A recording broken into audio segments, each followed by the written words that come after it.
Groms, kooks, barrels, quivers, and ankle busters. Now, you all look really confused when I say these words, and that's because these are all surfer lingo. So, most of these terms are probably completely meaningless to a lot of you. But not everything about surfing is this complicated, weird, or specific to just regular surfers, even. As somebody who was born and raised in California, I would say that surfing is such a big part of California that it has a big impact on all of us, regardless of whether we even surf or not. So today I will be talking about how over time surfing has grown to become such an integral part of Californian culture. Now, this can be seen, for one, by looking at Californian music. Flashback to the 1960s, the Beach Boys are one of the biggest bands in the country, and especially in California. Their top hits include Surfer Girl, Surfin' USA, and Surfin' Safari, all songs about surfing. And many of their albums had covers like this one, of all the Beach Boys with a board on the beach. And so basically they made surfing look cool and made a lot of people, they just made it appealing and made people want to do it because it just looked really fun. And interestingly enough, none of the Beach Boys were actually even surfers themselves, but they were all from Southern California. And so they felt that that was a big part of what made them, what gave them their identity, even if it wasn't actually them out in the water surfing every day. So it just shaped them regardless of whether they were surfers or not.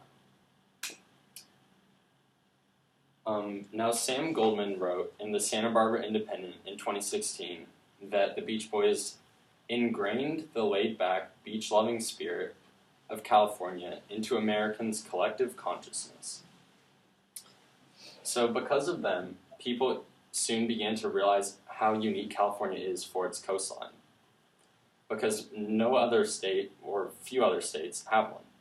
So in the words of the Beach Boys in Surfin' USA, if everybody had an ocean across the USA, then everybody'd be surfing like California. But not everybody does have an ocean, and that's what makes California so unique as opposed to other states. So that's why you hear many out-of-state Cal Poly students that come here and say that one of the first things they want to do is go to the beach or maybe even try out surfing, because California is infamous for the ability to surf here.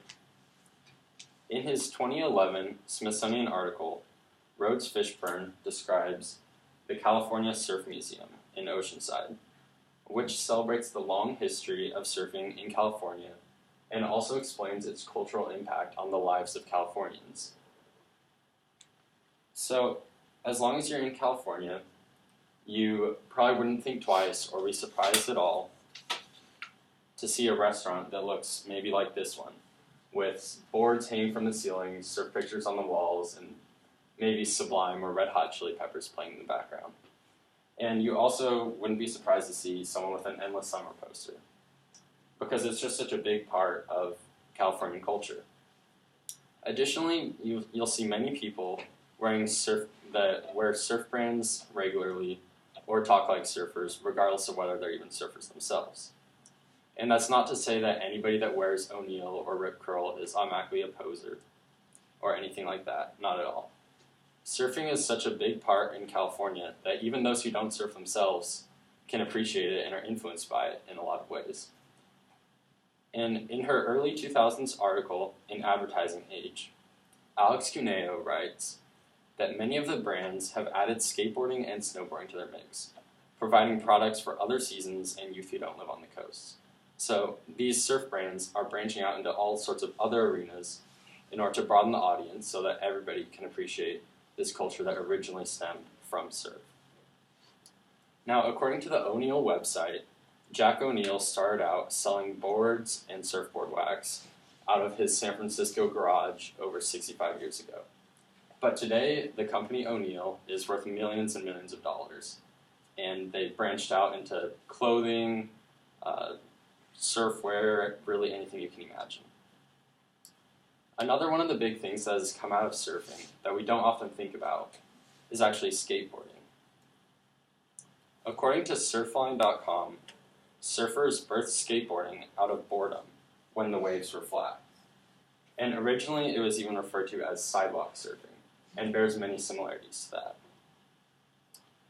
The article goes on to say that in the late 50s, Southern California kids would rip the boot off roller skates, cut the remaining plates in half, and put the wheels and trucks on the bottom of wooden planks like this one. So originally this stemmed from surfers who didn't know what to do when there weren't good waves, and so they created a new sport. And so really a lot of the culture and implications that come out of skateboarding wouldn't be a thing if it weren't for the initial creation of surfing. Now many of the top tourist destinations in California are surf spots, or they double as surf spots at least. So next time you go to Santa Monica, Huntington, or maybe just out to Pismo, take a look around, not just at all of the surfers out in the water, but at how surfing has impacted the town you're in. That includes the shops, the restaurants, the people, all of it. Now, in the words of self-professed activist and savant of Stoke, Chad Kroger, becoming one with the ocean is the surefire way to maximize froth. Now, as we've already established, not many of us are fluent in our surfer lingo, and not many of us would be down to become one with the ocean. And also, not many of us fit this stereotypical Californian archetype of being perfectly tan with salty, long sea air and not a care in the world. But many of you either grew up in California, or if you didn't, then you'll be here for the next 4 years. So if you're up for it, then give surfing a try sometime. But if not, I hope that you at least realize how important surfing is and the way that it has come to define California culture.